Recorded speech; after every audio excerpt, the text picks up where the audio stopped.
मित्रों, अक्सर ये सुनने में आता है कि हमारे अच्छे और बुरे कर्मों का हिसाब अगले जन्म में हो जाता है, परंतु मेरा ये मानना है कि हमारे अच्छे और बुरे कर्मों का हिसाब इसी जन्म में भी हो जाता है। इसके हमें बहुत सारे उदाहरण भी मिल जाते हैं और मुझे यकीन है कि आपने भी कुछ ऐसी चीजें अपने आसपास अनुभव करी होंगी।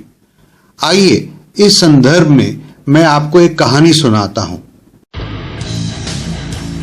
बहुत पुरानी बात है, जब रेल, मोटर गाड़ी इत्यादि यातायात के साधन नहीं होते थे और लोग अक्सर पैदल आया जाया करते थे या बैलगाड़ियों का इस्तेमाल करते थे।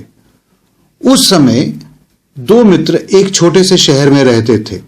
उनका नाम तो नहीं मालूम, पर वे एक दूसरे को मिट्ठू और जग्गू कहकर बुलाते थे।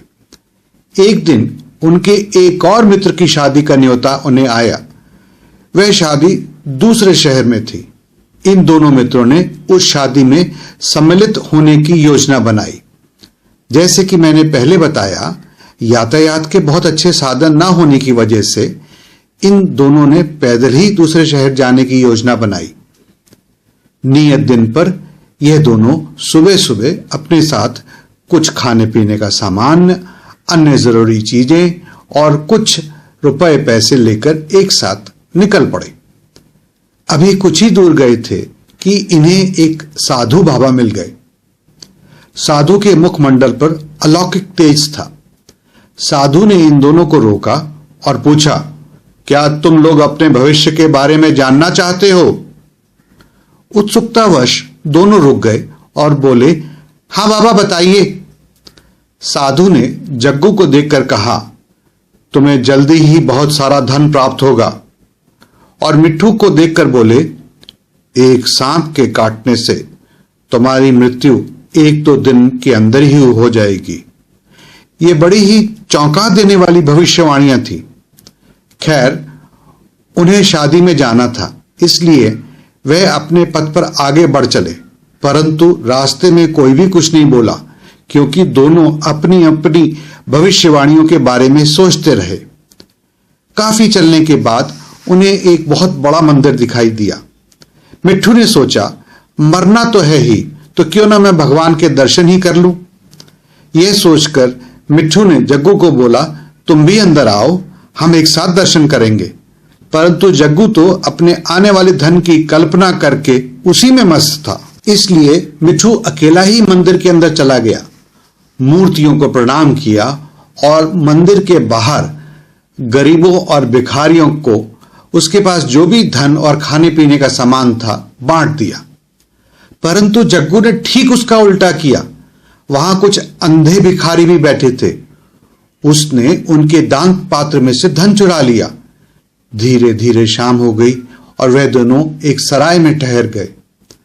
मिट्ठू तो रात को सो गया, परंतु जग्गू ने खूब खरीद कर शराब पी और उसके साथ साथ उसने कुछ बुरे कर्म भी किए। अगले दिन वे दोनों मित्र फिर पैदल अपनी राह पर आगे बढ़ चले और दूसरे शहर पहुंच गए। वहां उन्होंने अपनी मित्र की शादी में बड़ी ही खुशी से शामिल हुए और एक दिन बाद अपने घर की तरफ लौट पड़े। रास्ते में एक छोटा सा जंगल पड़ता था। अचानक जंगल से गुजरते समय जग्गू की नजर एक पेड़ के नीचे गई, जहां पर कुछ चीजें चमक रही थी। पास आने पर देखा कि 2 सोने के सिक्के थे। लपक कर जग्गू ने उन सिक्कों को उठा लिया। वह बहुत खुश था। उसने अपने मित्र से कहा, देखो, साधु की भविष्यवाणी सत्य होनी शुरू हो गई है। अब तुम मेरी मदद करो। आसपास ही और धन होना चाहिए।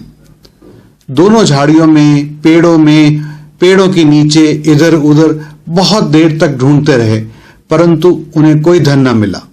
हां, एक छोटे से बिच्छू ने मिट्ठू को हाथ पर काट लिया, जिसकी वजह से उसका हाथ बुरी तरह से सूज गया और उसे बहुत दर्द होने लगी।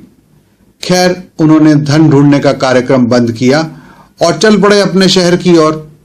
जब उन्होंने नगर में प्रवेश किया तो उन्हें वे साधु बाबा फिर से दिखाई दिए। दौड़कर वे दोनों साधु बाबा के पास गए और उन्होंने अपना पूरा हाल कह सुनाया। साथ ही साथ जग्गू ने साधु बाबा से पूछा, आपने तो कहा था कि मुझे बहुत धन मिलेगा, परंतु मुझे तो केवल 2 सिक्के मिले। और आपने तो कहा था कि मिट्ठू की मृत्यु हो जाएगी, परंतु यह तो जीवित है। आपकी भविष्यवाणी तो गलत साबित हुई। उनकी बातें सुनकर साधु महात्मा मुस्कुराए और बोले, देखो, तुम दोनों ने अपने अपने अच्छे और बुरे कर्मों की वजह से अपनी किस्मत बदल डाली। मिट्ठू के भाग्य में सांप के द्वारा काटे जाने की मृत्यु लिखी थी, परंतु उसके अच्छे कर्मों की वजह से उसके कष्ट कम हो गए और उसको केवल एक छोटे से बिच्छू ने काटा। उसका डंक जहरीला तो था, पर इतना नहीं कि उसकी मृत्यु हो जाए, इसलिए वह बच गया और दूसरे शब्दों में उसे प्राणदान मिल गया। इसी तरह से जग्गू, तुमको तो एक थैला मिलना था सोने के सिक्कों से भरा हुआ, परंतु तुमने वह जो बुरे कर्म करके अपने अच्छे कर्मों का हिसाब कम कर दिया और उसके बदले में तुम्हें मिले केवल 2 सिक्के। मित्रों, ये तो कहानी थी, परंतु ये कहानी हमें सोचने पर विवश कर देती है कि हमें बहुत इंतजार नहीं करना पड़ता अपने अच्छे और बुरे कर्मों का फल पाने में। जो कर्म अच्छे हैं या जो कर्म बुरे हैं, उनका फल हमें इसी जन्म में और शायद बहुत ही जल्दी बिना इंतजार किए मिल जाता है।